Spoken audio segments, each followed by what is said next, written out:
Alta, sal jy vir my die woorde daar op die skerm sit asseblief? Die skriflesing.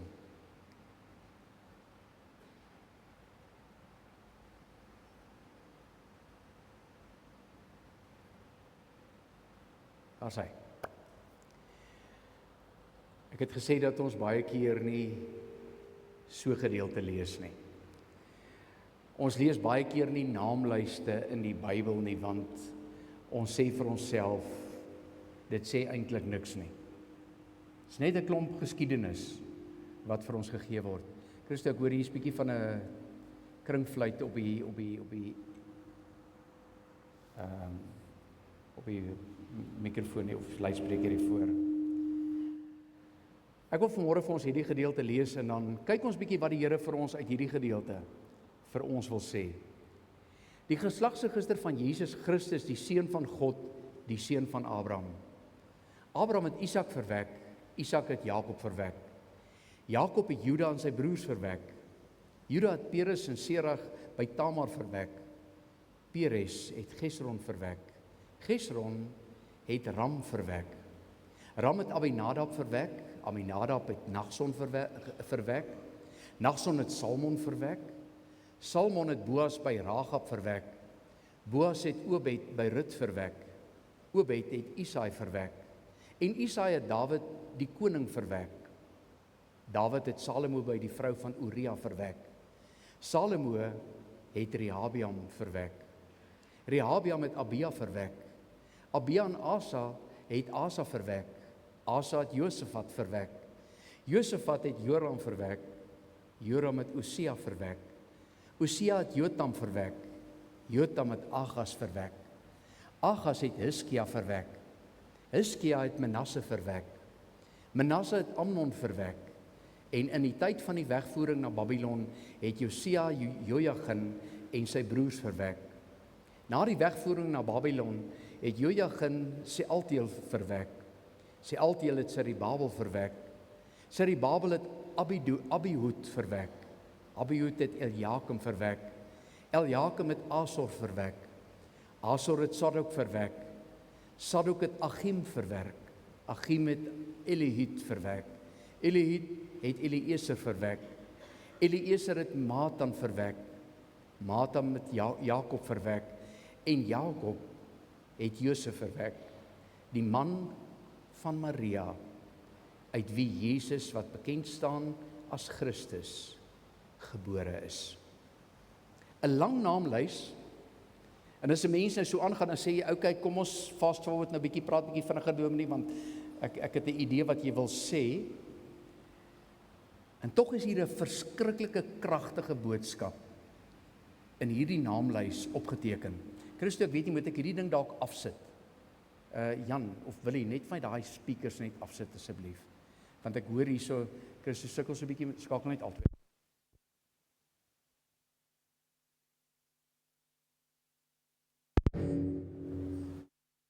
Daar moet iets aan wees, want die receivertjie is hier. Maar Christo, jy sal hom bestuur. Goed. Wanneer mense gedeeltes soos hierdie lees, dan kom daar verskillende gedagtes by jou op. Een van die herinneringe wat by my opgekom het was, toe ons so 'n hele klompe jare gelede die Kaapse Hoop staproete gaan stap het ons op die laaste dag, net voordat ons teruggekom het in die dorpie Kaapse Hoop, het ons by 'n baie ou begrafplaas verbygestap. Sommige van die grafstene kon jy glad nie lees wat daarop geskrywe is nie. Maar by elkeen van hierdie grafstene, as jy gaan kyk het en jy baie mooi kyk, so ek sê sommige kon jy nie lees nie, maar die wat jy wel kon lees, kon jy agterkom dat dit iets van 'n storie vertel. So vertel dit van 'n jong pa wat deur die weerlig doodgeslaan is en sy jong vroutjie met 'n 2-jarige kind agtergelaat het. Ons lees op 'n ander grafsteen het ons gelees van 'n jong dogtertjie wat op 3 jaar aan koors dood is. En dan is daar so 'n groepie grafstene wat hulle staan so bymekaar, wat vertel van 'n oupa en 'n ouma wat lank voor hulle dood reeds die heel party van hulle kinders en kleinkinders moes begrawe. En so die name en die datums op hierdie begrafplaas grafstene iets vertel van mense se lewensstorie en die geskiedenis wat in daardie omgewing gebeur het. Nou ek wil nie vanmôre Jesus se geslagsregister gelykstel aan 'n begrafplaas nie. Maar wanneer 'n mens die lang lys van name lees, dan sê dit op die oor af nie vir jou veel nie. Dis een van daardie gedeeltes wat ek gesê het wat ons maklik oorslaan. Maar is 'n geslagsregister met 'n kragtige boodskap. Die eerste ding wat hierdie name in Jesus se geslagsregister vir ons vertel, is dat dit vertel van 'n almagtige God wat mense liefhet. Gebroke mense, stikkende mense liefhet, dat hy 'n God van genade is. En 'n mens sien dit raak wanneer jy na hierdie lys kyk. Want in hierdie lys van baie name is daar mense wat baie swak karaktereienskappe gehad het. Ek bedoel, Manasse staan bekend as een van die slegste konings wat Israel ooit gehad het. Ek bedoel, hy het afgode gedien. Hy is nogal verwek in die tyd hoe Hizkia se lewe so met 'n klompie jare verleng was. Hy was 'n bose koning. En tog is sy naam in Jesus se geslagsregister. En jy het agterkom waarskynlik in hierdie geslagsregister is dit hoofsaaklik mansname wat genoem word. Bloot omdat vrouens nie regtig in tel was as jy 'n geslagsregister opstel nie. En daarom is dit opvallend dat ons 4 vrouename in hierdie register raak lees. Eintlik word daar na 5 verwys. Herken julle nog hierdie 4? Tamar, die ma van die buiteegtelike tweeling, Peres en Serach, buiteegtelike kinders. Rahab, die Kanaanitiese prostituut wat die verspieders van Moses gehelp het om uit die stad uit te ontsnap, toe hulle die beloofde land moes gaan verken. Rut, die Moabitiese vrou wat saam met haar skoonma Naomi na Israel toe teruggekeer het, toe die tyd van die droogte verby was. Salomo se ma was natuurlik Batseba, en het soos haar man Uria aan die Hittitiese stam behoort, heidense volk. Maar sy het uiteindelik ook Dawid se vrou geword. 4 vrouens, wie se verlede vertel van donker skaduwees wat daar in hulle lewens was. Maar God het hulle ten spyte daarvan deel gemaak van sy groot verlossingsplan vir hierdie wêreld. Vrouens wat gewoond was, sommige van hulle, om afgode te dien.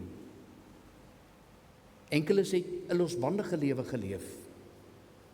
Vrouens wat aanvanklik in die begin van hulle lewe waarskynlik nie eens van God geweet het of van hom wou weet nie. En tog maak God hulle deel van sy wonderlike volmaakte verlossingsplan in hierdie wêreld. En weet jy geliefdes, ons lees op so baie plekke in die Bybel dat God sê dat sy manier van dink en doen totaal anderste is as wat ons as mense dink en doen.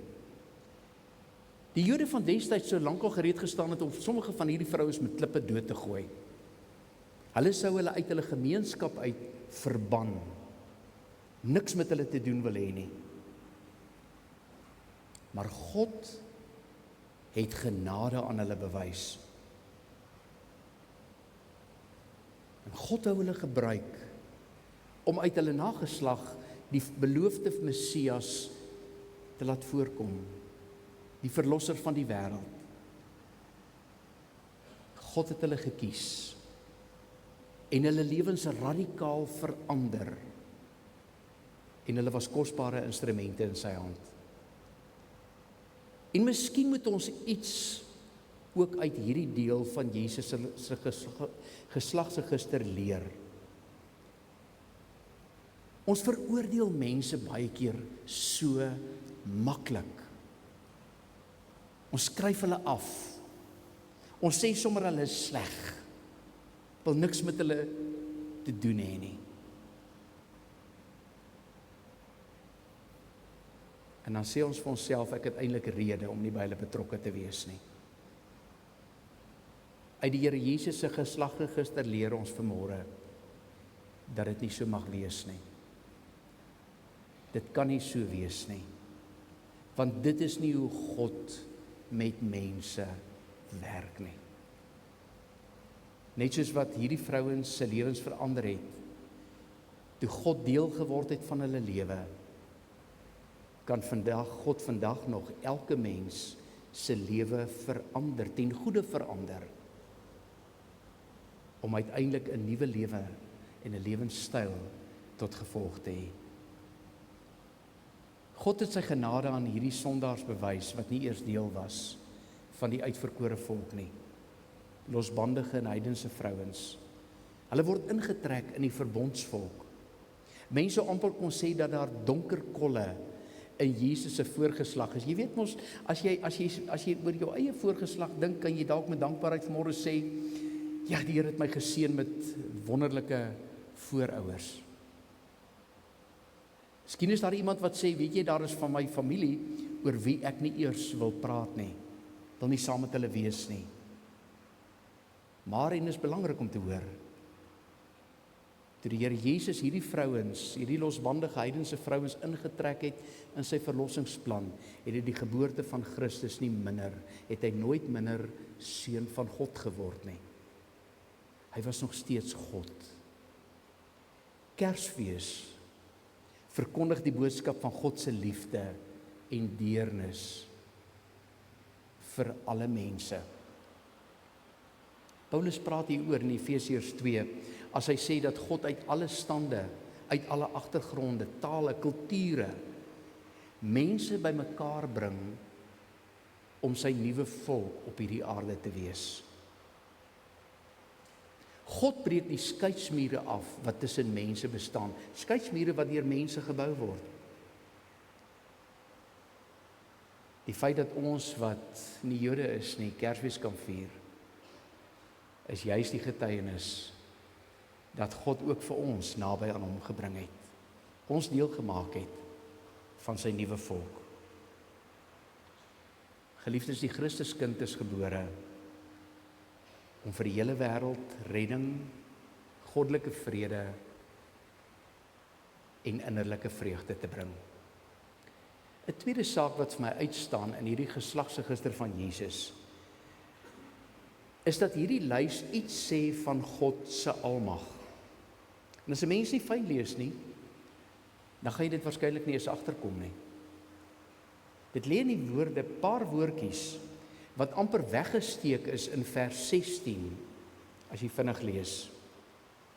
Want in al die ander verse word daar gepraat van so en so wat die vader was van 'n persoon, en dan word die persoon se naam genoem. Behalwe in vers 16. Daar staan net dat Josef die man was van Maria, die vrou uit wie Jesus Christus gebore is. Daar staan nie Josef was die pa van Jesus nie. En dit beteken nie dat die afstammelingslyn van Dawid op daardie oomblik verbreek was nie, want Maria was self in die afstammelingslyn van Dawid. Maar met hierdie enkele woordjies wou Matteus die maagdelike geboorte van Jesus Christus net eenvoudig uitlig. So 'n bietjie onderstreep.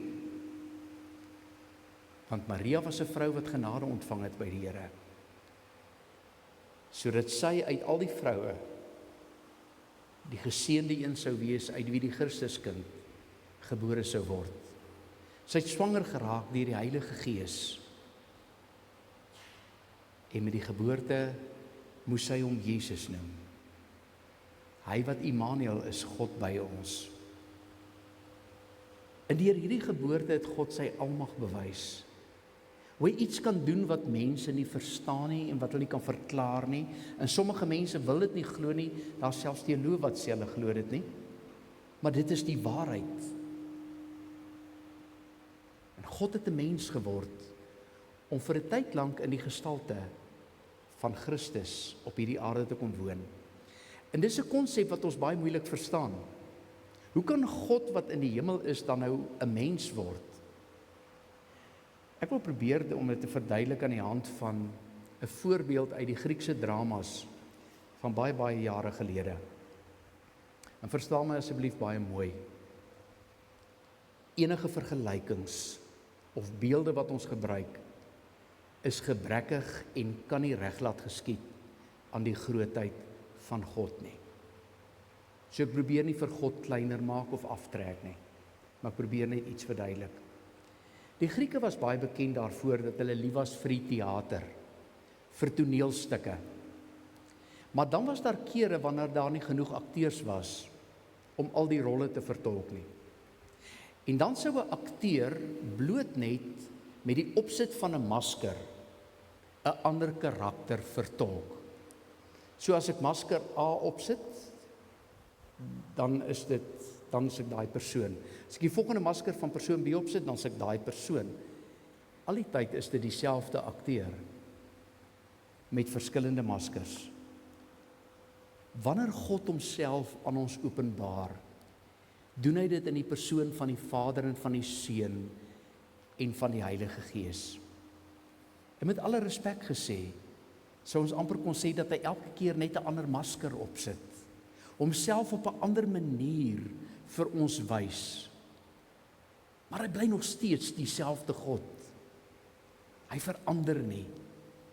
En hier in vers 16 beklemtoon hy die feit dat hy steeds God is wanneer hy uit Maria gebore is. Terselfdertyd ook mens word. God wat dinge anders doen as ons, wys hiermee vir ons hoe groot en hoe almagtig hy is.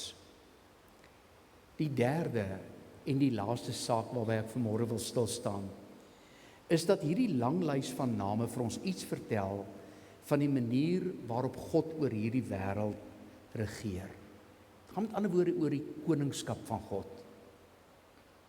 Onthou reeds in die begin, toe hy die wêreld geskaap het, Adam en Eva geskaap het, die hele skepping geskaap het, het hy dit vir een rede gedoen. En dit is dat hierdie skepping eer aan hom sal bewys. Hom sal aanbid. Ons is vir God gemaak om hom te eer.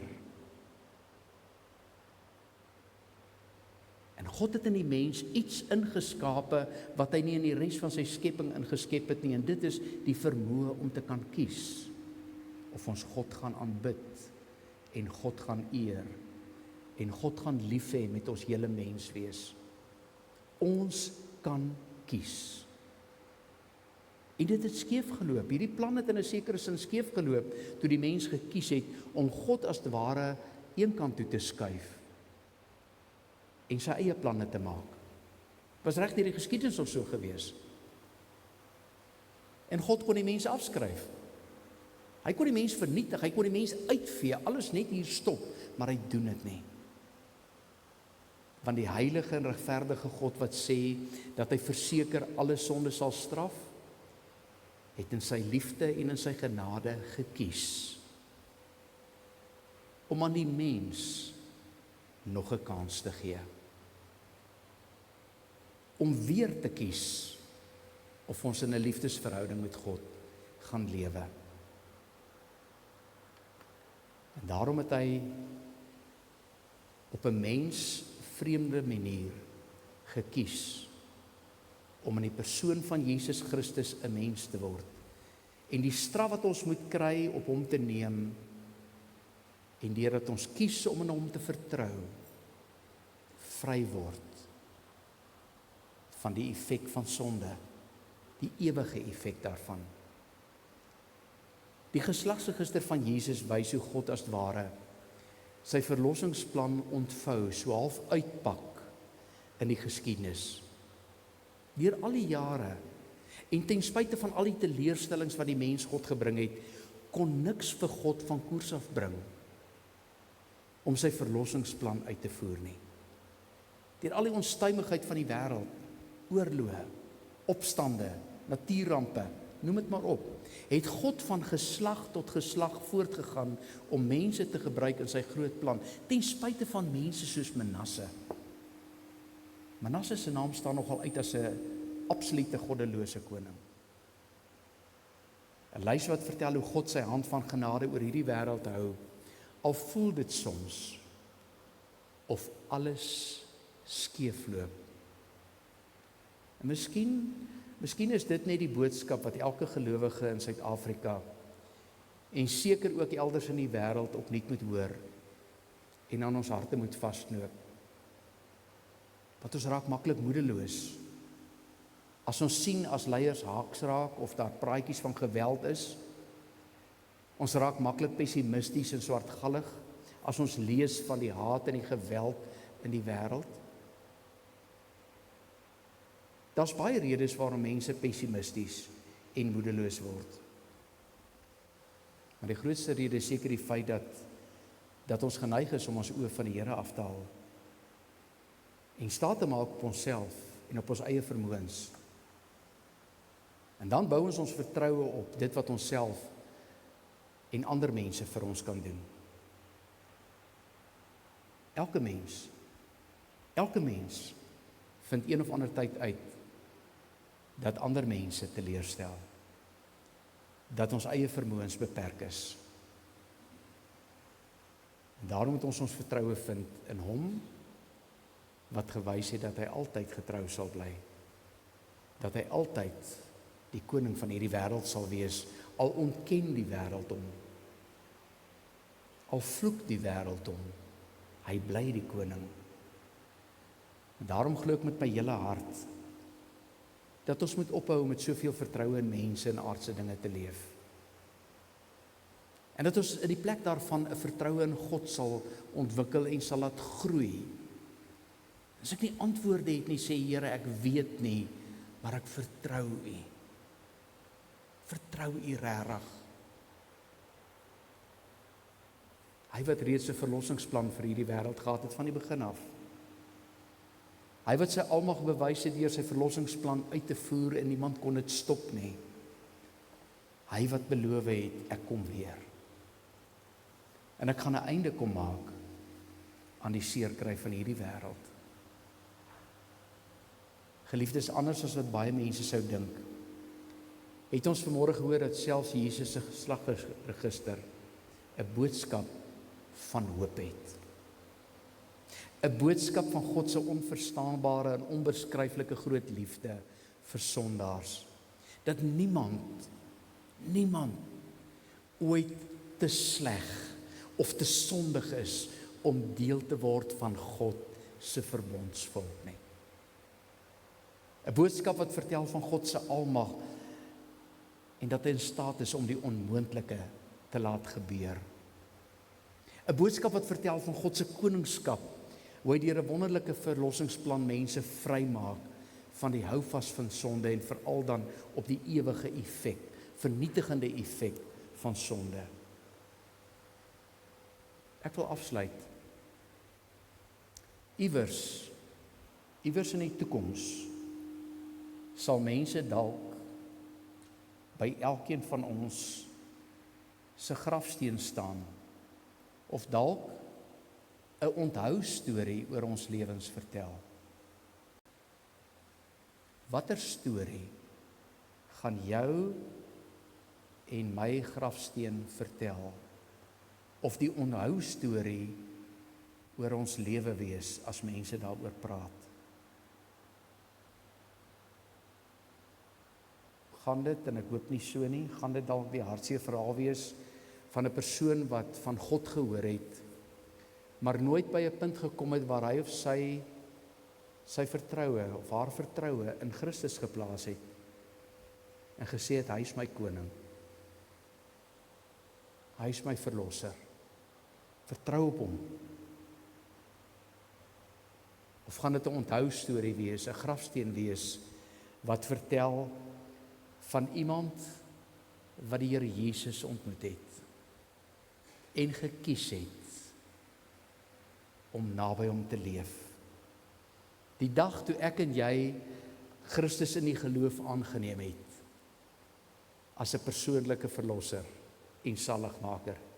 Die dag toe Christus deur sy Heilige Gees ook vir jou en vir my Immanuel geword het. God by ons. God in ons. Amen. Here, u woord is kosbaar en ek besef net hoe u Gees mense geïnspireer het om te skryf en dat daar 'n rede is vir elke ding wat in die Bybel staan. En wanneer ons die Gees toelaat om in ons te werk en luister, dan hoor ons u stem. Dankie dat ons vanmôre hierdie kosbare boodskap net kon hoor. Dat ons dit met ons kan saamvat. Dat ons onsself opnuut aan u kan toewy, kies om onsself aan u toe te wy. Sodat ons onthou storie uiteindelik 'n mooi storie sal wees. 'n Storie van hoop. 'n Storie vir hulle wat agterbly van vrede. Want u is die Here, die enigste Here in ons. Dankie vir die werk van u Gees in hierdie erediens. Amen.